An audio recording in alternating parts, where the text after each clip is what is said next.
Le XVe siècle finissait et un vent de changement soufflait sur la vieille Europe. Les rois du Portugal avaient chargé leurs meilleurs navigateurs de découvrir de nouvelles routes commerciales. Ces navires étaient mus par le désir politique de dominer l'économie.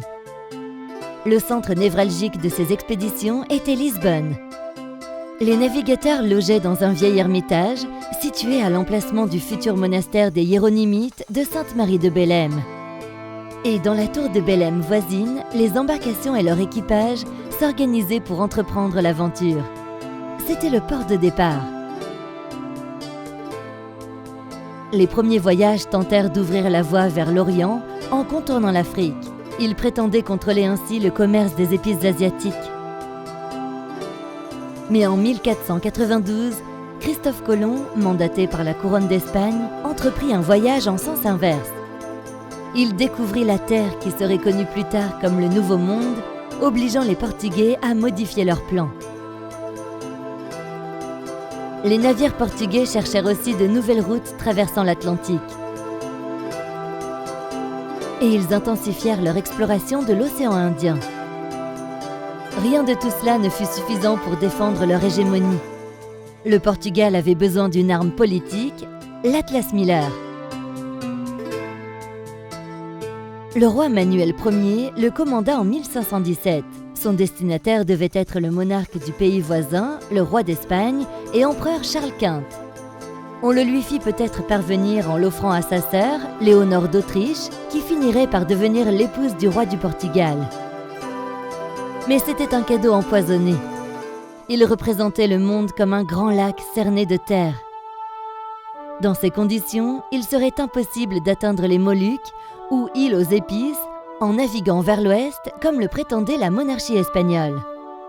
Malgré sa précision dans la description de la plupart des territoires, l'Atlas n'avait pas pour objectif de représenter la totalité du monde connu, mais de laisser planer un doute sur l'Orient et sur les routes pour le rejoindre.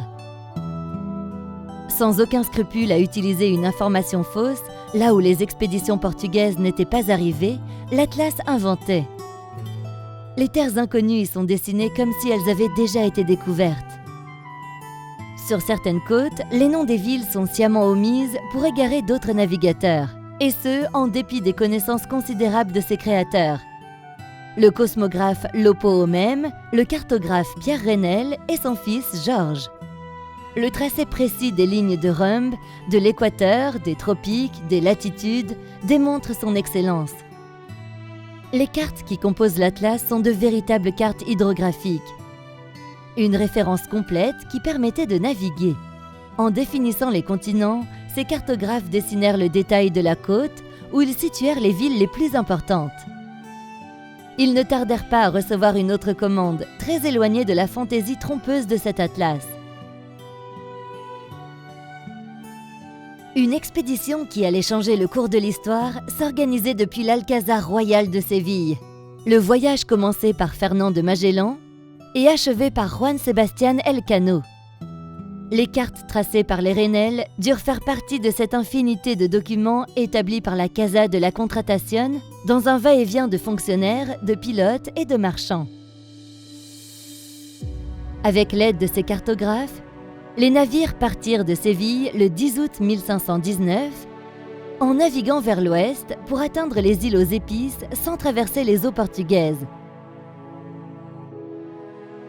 En longeant vers le sud la côte atlantique du continent américain, ils réussirent à trouver un passage vers le Pacifique et à gagner l'Orient. Et bien que Magellan mourut avant d'achever le voyage, 18 de ses hommes, commandés par Elcano, parvinrent à rentrer 3 ans plus tard.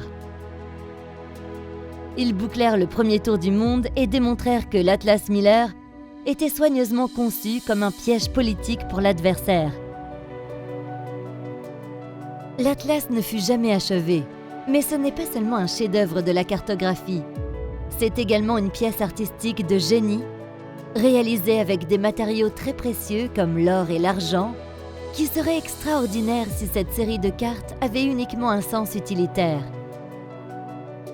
Les miniatures, à la hauteur du luxe propre des livres d'heures de l'époque, furent exécutées par le peintre Antoine de Hollande et montre la surprenante représentation de nouvelles terres, d'une faune et d'une flore inconnues jusqu'alors. Aujourd'hui, on peut les contempler avec la même qualité grâce au travail de Molero Editor. La production soignée de cet atlas quasi original a été réalisée de manière artisanale, avec des techniques et des matériaux traditionnels, pour garantir les sensations tactiles des parchemins, l'exactitude de leurs couleurs et de leurs tracés. Cette édition, limitée à 987 exemplaires, s'accompagne d'une vaste étude monographique qui permet de connaître en profondeur toute son histoire. Une histoire née de la volonté d'ériger et d'abattre le pouvoir des royaumes, un atlas pour dominer le monde.